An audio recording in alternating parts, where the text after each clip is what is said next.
بسم الله الرحمن الرحيم نحمده ونصلي ونسلم على رسوله الكريم اما بعد. قدرمن اوریدونکو وړاندې یو پروګرام کې مې تاسو سره د پردې په اهمیت او ضرورت او د هغې په شرعي حکم باندې بعضې ابتدایي خبرې عرض کړې وې. نن هم انشاءالله العزیز په دغه موضوع باندې وړاندې ګام اخلم. دا مې درته ویلي چې قرآن مجید څخه هم د پردې حکم ثابت دی، احادیثو څخه هم ثابت دی او دغه شان د اجماع او د قیاس نه هم دا خبره په ډاګه کیږي چې پرده دا یو لازمي څیز دی. د قرآن مجید بعض آیاتونه ستاسو وړاندې اکدمه په کمې کې چې د پردې په اړه تذکره شوې ده. شریعت زنانو ته په کور کې د پاتې کېدو حکم فرمایي چې تاسو په کور کې ایسارې شئ. سورة الاحزاب 33 نمبر آیات کې فرمایي چې وقرن فی بیوتکن ولا تبرجن تبرج الجاهلیت الاولى. ای زنانو تاسو په کورونو کې اوسئ او د ړومبي جاهلیت د زمانې په شان ښایست دا خلکو ته مخ ښکاره کوئ. یعنی د اسلام نه وړاندې د جاهلیت په زمانه کې چې به څنګه زنانو بې پردګۍ سره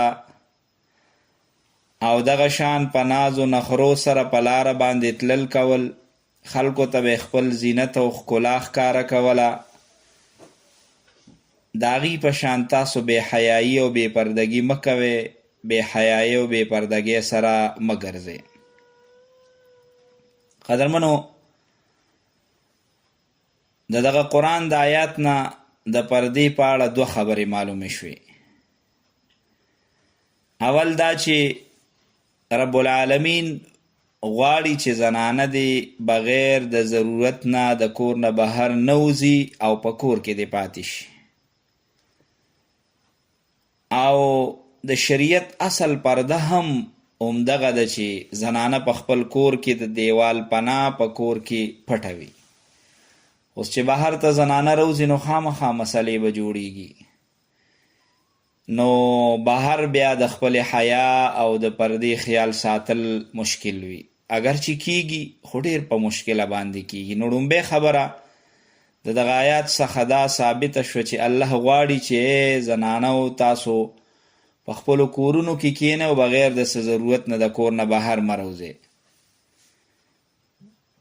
دویمه ته دا خبره ثابته شوه چې که د ضرورت په بنا یو زنانه د کوره بهر راوځي نو بیا د خیال وساتي چې د زینت سره دې نه روځي، د ډول او سنگار سره دې نه روځي چې په کور کې ځان تیار کړي او بیا بهر روځي، بلکې په ساده لباس کې، په ساده برقع یا لوی پړوني کې هغه د کوره بهر راوځي.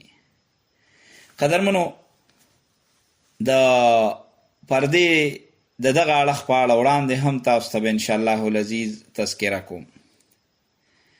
د قرآن مجید کوم آیات چې ما ستاسو د وړاندې ولوستلو سوره احزاب 33 نمبر آیات، د دغه آیات په تفسیر کې حضرت مولانا مفتی محمد شفیع رحمت الله علیه په تفسیر معرف القرآن کې لیکلی دي چې دا حکم اگر چې په ظاهره امهات المؤمنین ته زمونږ او ستاسو د ټولو مسلمانانو میاندې د دواړو کونو سردار جناب محمد رسول الله صلی الله علیه وسلم بیبیانی هغې ته دا حکم شوی چې وقرن فی بیوتکن ولا تبرجن تبرج الجاهلیت الاولی. اگر چې دا حکم په ظاهره خو صرف دغه مؤمنات دغه امهات المؤمنین ته، خو بیا د دغه آیات د مخکې وروسته نه دا خبره واضحه کیږي چې دا ټولو زنانو ته دا حکم عام دی. د هرې زمانې زنانه چې وي، اوس خاص صرف د نبی علیه السلام بیبیانې نه دي، بلکې د هرې زمانې زنانه چې دي ناغي به د دې حکم خیال ساتي او د دغه دوو خبرو لاندې به ژوند تیری چې اول خو بغیر د ضرورت د کوره بهر نه روزي او بیا که راوځي نو د خپل بدن د حفاظت خیال به ساتي او په سادګۍ سره به روزي د ډول او سنگار نه به ځان ساتي چې کله بهر د کوره روزي. د قرآن مجید دا یو آیات شو چې ما تاسو ته د پردې په اړه بیان کړ. د پردې د فرضیت متعلق د قرآن مجید یو آیت یو دویم دلیل چې رب العالمین صحابه کرامو ته فرمایي چې وَإِذَا سَأَلْتُمُوهُنَّ مَتَاعًا فَاسْأَلُوهُنَّ مِنْ وَرَاءِ حِجَابٍ ذَلِكُمْ أَطْهَرُ لِقُلُوبِكُمْ وَقُلُوبِهِنَّ. ای صحابو کله چې تاسو د رسول الله صلی الله علیه وسلم د بیبیانو نه څه څیز غواړئ نو د پردې شاته ودرېږئ او په دغه حالت کې د هغې نه وغواړئ ځکه دا ستاسو دپاره او د هغې د زړونو دپاره او ستاسو د زړونو دپاره یو ډېره پاکیزه طریقه ده، یو ډېره د حیا طریقه ده. اوس د دې آیات نه خو صراحتا د پردې اهمیت او فرضیت معلوم شو، ځکه رب العالمین د امر فصیغه فرمای فاسألوهن، تاسو د هغې نه چې سوال وکې نو په داسې اندازو کې چې من وراء الحجاب یا من وراء حجاب چې د پردې نه هغه طرف ته نو دا د دغه صحابیات امهات المؤمنین پرده به راشي او حیا به راشي، نو دا حکم شوی دی. اگر چې څه څیز غوښتل ضرورت وي خو بیا هم رب العالمین د دې ضرورت باوجود د پردې حکم وکړه چې څیز غوښتل خو ضرورت دی، خو ګورئ ضرورت په وخت کې به هم د پردې خیال ساتي. اوس چې ضرورت په حالت کې د پردې حکم دی نو بلا ضرورت خو که مخامخ شي نارینه او زنانه نو د هغې دپاره خو بیا خامخا په طریقه اولا باندې د پردې حکم دی. څوک دې دا نه وایي چې یاره یو ځای کې خو دا کار وشو نو هلته چونکې ضرورت و نو ځکه زه لاړم، نو که ضرورت بنا باندې هم ځي نو د پردې خو به خیال ساتي که نه، ځکه صحابو که به د هغې نه د مسلې تپوس کو نو ضرورت به و که نه، خو بیا هم د پردې کولو په دغه حالت کې هم د رب العالمین لخوا حکم دی. قدرمنو دا آیات چې ما کوم ستاسو د وړاندې ولوستلو وَإِذَا سَأَلْتُمُوهُنَّ مَتَاعًا فَاسْأَلُوهُنَّ مِنْ وَرَاءِ حِجَابٍ ذَلِكُمْ أَطْهَرُ لِقُلُوبِكُمْ وَقُلُوبِهِنَّ. د دې آیت شان نزول اگر چې په یو خاص واقعه کې د امهات المؤمنین متعلق نازل شوی دی، لیکن د دې هم حکم عام دی، هر زنانه ته شامل دی، ازواج مطهرات سره دا خاص نه دی، د هغې دپاره هم دی او د عامو زنانو دپاره هم دی. ځکه چې کله صحابه کرامو ته دا حکم وشي چې تاسو د رسول الله صلی الله علیه وسلم د بیبیانو نه د ضرورت څه څیز غواړئ نو د پردې شاته ودرېږئ، هلته بیا غواړئ. حالانکې د صحابه کرامو مرتبه دا خو ډېره زیاته اوچته وه. د رسول الله صلی الله علیه وسلم د بیبیانو امهات المؤمنین درجه خو ډېره زیاته اوچته وه، او په یو اعتبار سره دا خو د صحابو میاندې وې، دا خو د ټولو مسلمانانو میاندې دي، موریانې دي، او رب العالمین د هغې د زړونو د پاک لرلو ذمواري چې وه هغه هم په خپل اخیستې وه.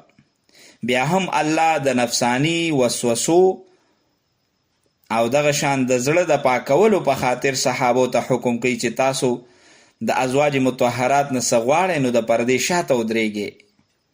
نو اوس په دې دور کې چې دا د فتنو دور دی، د صحابه کرامو نه پاک خلک شته، د صحابیاتو نه پاک او نیکان خلک شته؟ هېڅکله نشته دی. نو چې د هغه وخت د زنانو د نارینو دپاره د پردې حکم و چې څه غواړئ د پردې شاته به غواړئ، نو نن سبا د فتنې په دې دور کې خو به طریقې اولا د پردې حکم دی چې هر د ضرورت څیز غواړئ نو تاسو د پردې شاته غواړئ. قدرمنو صحابه پاک خلکو، دغه امهات المؤمنین د هغې میاندې وې، یو انسان تصور هم نشي کولی چې د هغې په زړونو کې به ګینې نفساني خواهشات راتلل، خو بیا هم الله تبارک وتعالی هغې ته حکم وکړه چې تاسو د پردې اهتمام وکړئ. دې کې دې طرف ته اشاره فرمایي چې را روان وخت کې به د پردو یعنی د فتنو دور شي نو هغه خلکو د پاره به دا حکم یو ضرورت وګرځي چې هغې په هغه وخت کې به دا ضرورت وي چې خامخا به پرده کوي، کني نو انسان به په فتنه کې واقع کیږي. نو ځکه مونږ او تاسو ته دا حکم راغی. بل قدرمنو په دې آیات کې که تاسو وګورئ رب العالمین فرمایي واذا سألتموهن متاعا فاسألوهن من وراء حجاب. تاسو د پردې شاته د خلکو نه یو څیز غواړئ چې په منځ کې پرده وي او د دې وجه او علت ذکر کوي. ولې؟ ذلکم اطهر لقلوبکم وقلوبهن، چې ستاسو د هغې د زړونو د پاکوالي دپاره دا کافي ده او دا پکار ده. د دې آیات نه دا خبره ډیره واضحه مخې ته راځي چې د دې حکم عام دی، ځکه هرې زنانه ته د زړونو د پاکوالو ضرورت شته دی.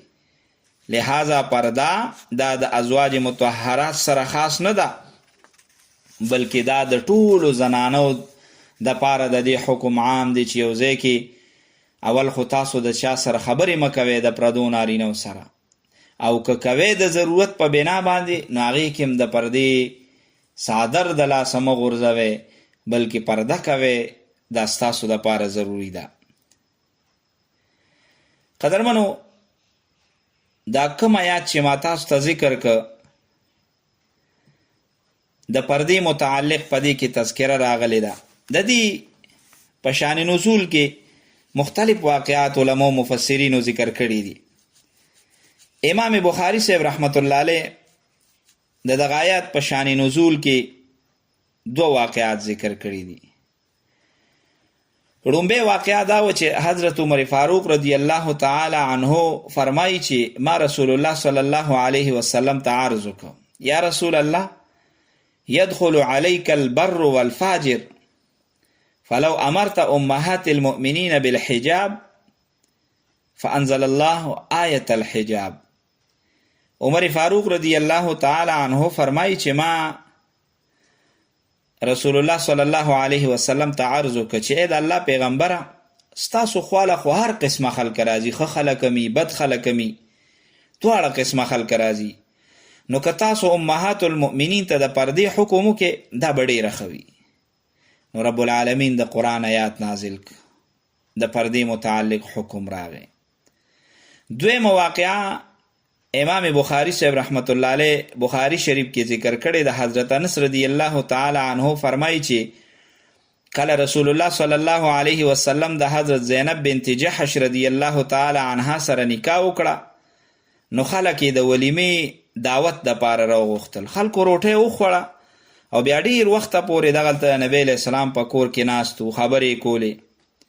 حالن کې زینب بنت جحش رضی الله تعالی عنها هم په دغه کور کې وه، دیوال طرف ته مخ کړی، نو ډېر لوی تکلیف و.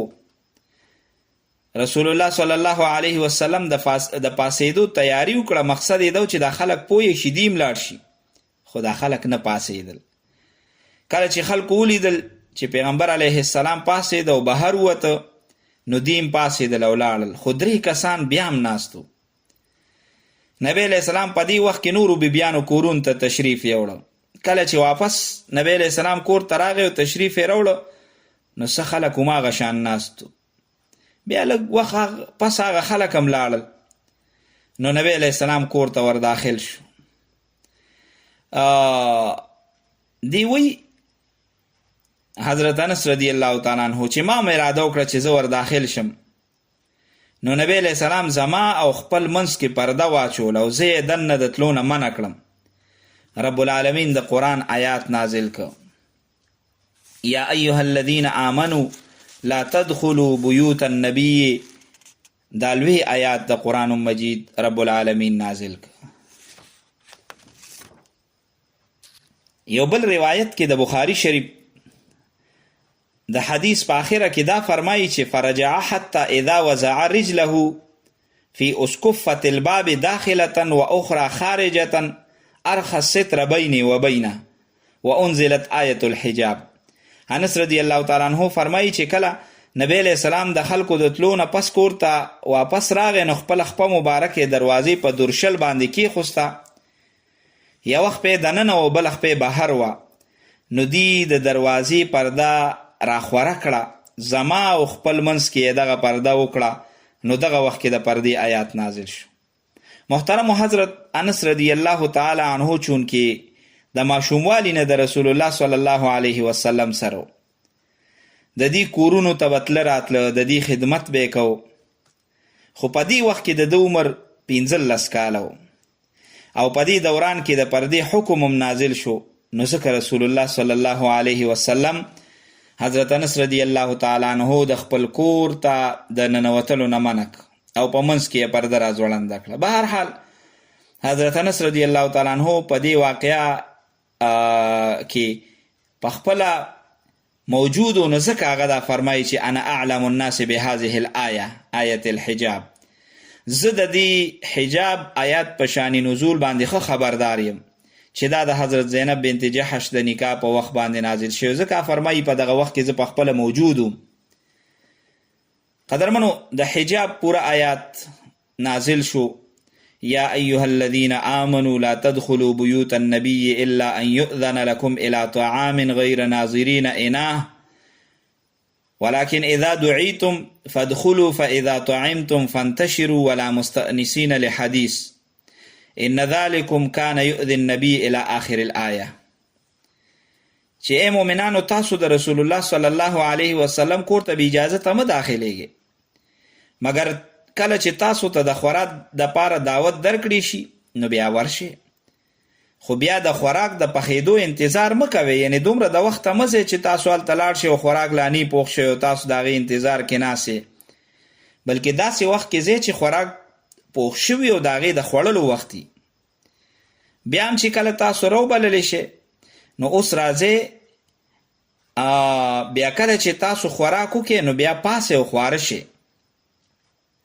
خوراک نه وروسته هغه ځای کې بیا خبرو ته مه کښېنئ، ځکه ستاسو دا کار یعنې د خوراک نه وروسته کښېناستل چې دي دا رسول الله صلی الله علیه وسلم ته تکلیف رسوي. هغه د تاسو نه حیا کوي، په خوله درته څه ویلی نه شي، خوړه کې خفه وي.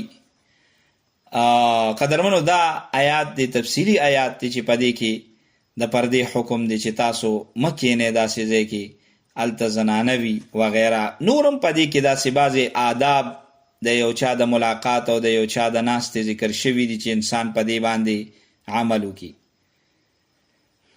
قدرمنو د قرآن دا آیات که تاسو چرته ولولئ او ډیر په غور او فکر سره دې ته کښېنئ نو د دې قرآن د دې آیات نه یو 4 خبرې مخې ته راځي.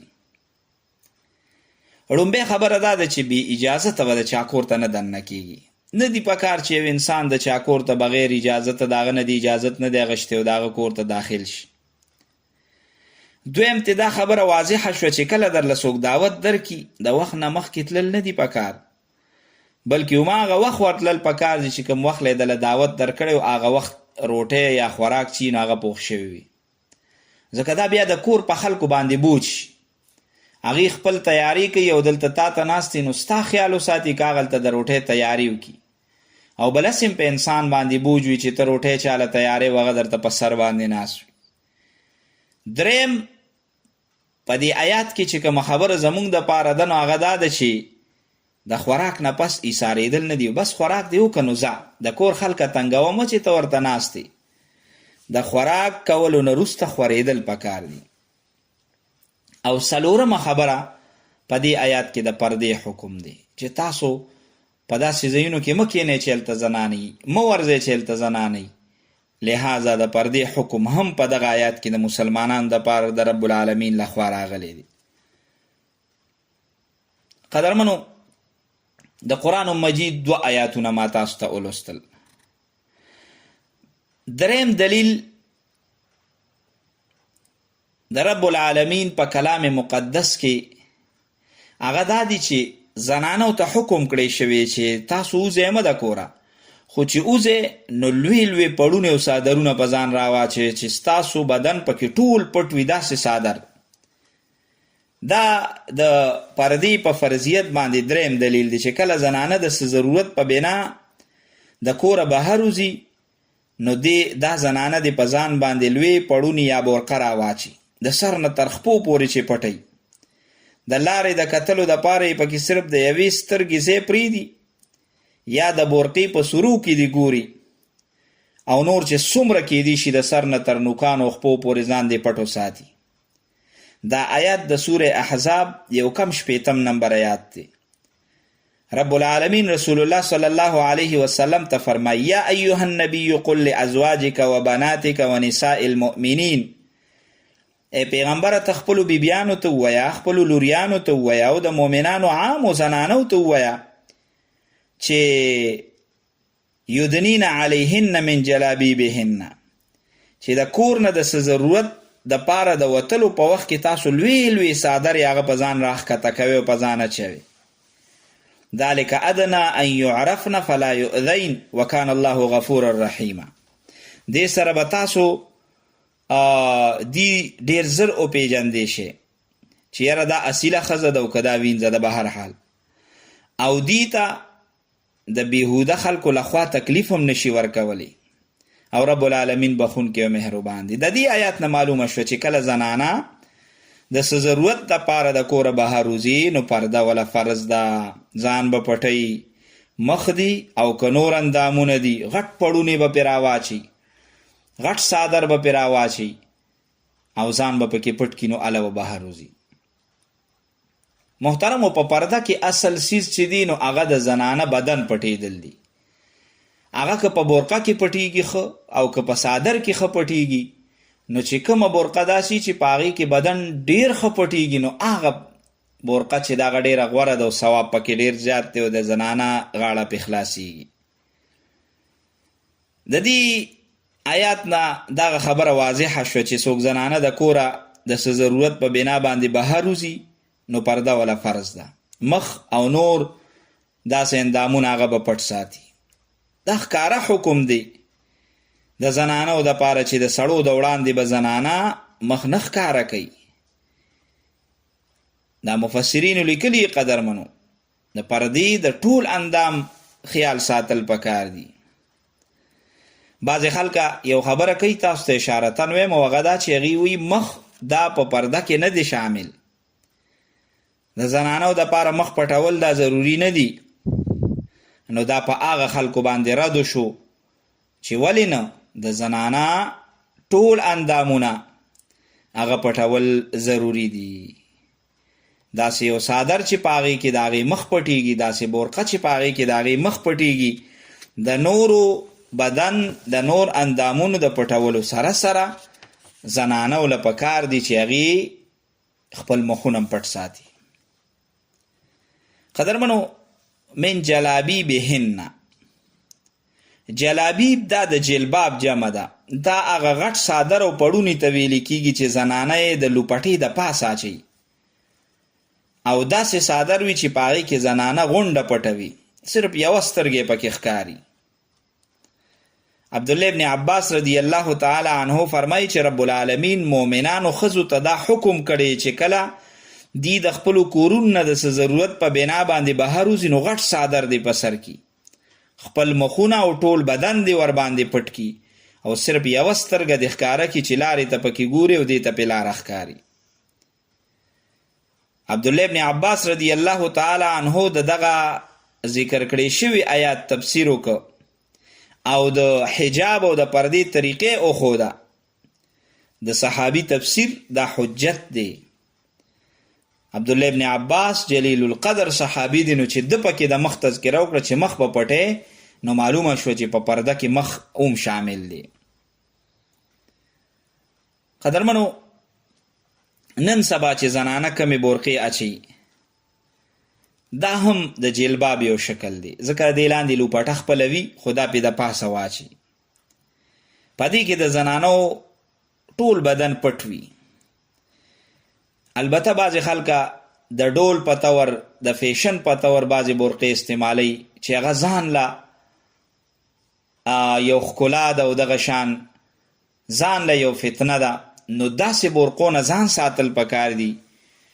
داسې برقې استعمالول پکار دي چې هغې کې سادګي وي، په هغې کې د یو چا ډول د دنیا د خلکو د وړاندې نه راځي. څومره په ساده لباس کې چې زنانه د کوره بهر وځي نو دا غوره خبره ده. به هر حال د دغه ټولو آیاتونو خلاصه دا ده چې زنانه د پاره پرده دا لازمي ده. او بیا اخیری دا خبره پکې ثابته شوه چې زنانو د پاره څنګه نور اندامونه پټول ضروری دي نو دغه شان والا مخ پټول هم ضروری ده. مخ د زنانه د پاره په پرده کې شمیرل کیږي. اگر چې په دې کې د بعض علماو اختلاف شته دی په هغه اړخ باندې زه نه ځم تاسو ته نه ویم ځکه دغه علمي خبرې دي، خو چون کې زه تاسو ته لګیا یم او عوامي او څو خبرې مې تاسو ته مخې ته کېښوستې، نو عوامي خبره دا ده چې د کتابونو نه ثابت دی او د احادیثو نه ثابت دي چې د زنانه دپاره مخ، لاس، خپې، څومره بدن چې د سترګې وغیره نو چې ممکن وي نو دا پټې کې دا په پرده کې شاملې دي. رب العالمین دې زمونږ او ستاسو کورونه د حیا په صادرونو باندې پټ کې او الله دې په مونږ او تاسو کې حیا او پرده عامه کړي. د پروګرام وخت پای ته رسي، د اواز په لار به په نورو پروګرامونو کې تاسو سره ملاقات کیږي، خو که ژوند وفا وکړه او ژوندي وو نه انشاءالله نور پروګرامونه ستاسو په خدمت کې وړاندې کوو. اوس د دې پروګرام وخت پای ته رسي، ستاسو لخوا ستاسو دعاګانو محتاج محمد داود عابد اجازه اخلي چې هر ځای کې الله مقدرمن او خوشحال لره د لوی الله په امان.